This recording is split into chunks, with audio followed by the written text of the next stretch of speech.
क्या आप जानते हैं कि 1988 में हर आधे घंटे में 22 बच्चे पोलियो से अपंग हो जाते थे और अब ये संख्या घटकर महज 22 केस रह गए हैं।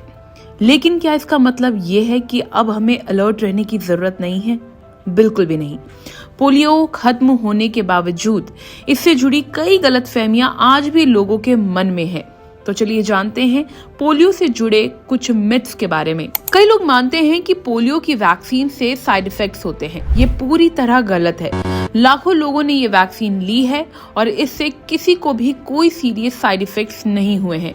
यूनिसेफ और WHO ने भी इसे सुरक्षित और असरदार माना है। पोलियो की ड्रॉप से प्रजनन क्षमता यानी फर्टिलिटी पर असर पड़ता है, लेकिन ये दावा भी बिल्कुल झूठा है। पोलियो ड्रॉप्स लेने वाले बच्चे बड़े होकर हेल्दी पेरेंट्स बनते हैं और इसका फर्टिलिटी पर कोई असर नहीं पड़ता। इससे फर्टिलिटी का कोई लेना देना नहीं। एक और गलतफहमी ये है कि पोलियो वैक्सीन बार बार नहीं दी जानी चाहिए। सच्चाई ये है कि पोलियो वैक्सीन को बार बार देने से कोई नुकसान नहीं होता, बल्कि इससे सुरक्षा और भी बढ़ती है। ऐसा कोई सबूत नहीं है कि पोलियो वैक्सीन से आपकी इम्यूनिटी पर बुरा असर पड़ता है।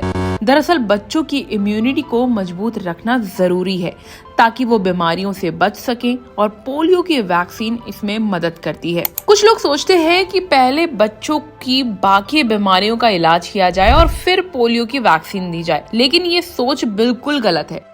पोलियो की वैक्सीन दूसरी बीमारियों के साथ भी पूरी तरह असरदार होती है। ये सबसे बड़ी गलतफहमी है। पोलियो काफी हद तक कंट्रोल में जरूर है, लेकिन इसका मतलब ये नहीं कि बच्चों को अब टीका नहीं लगवाना चाहिए। हर बच्चे को पोलियो ड्रॉप देना जरूरी है ताकि ये बीमारी फिर से ना फैले। यानी कि पोलियो से बचाव के लिए वैक्सीनेशन बेहद जरूरी है और इसे हल्के में बिल्कुल भी ना लें। कमेंट करके बताएं वीडियो कैसी लगी और हेल्थ से जुड़ी इस तरह की और भी वीडियोस के लिए लाइक एंड सब्सक्राइब करें thehealthsite.com।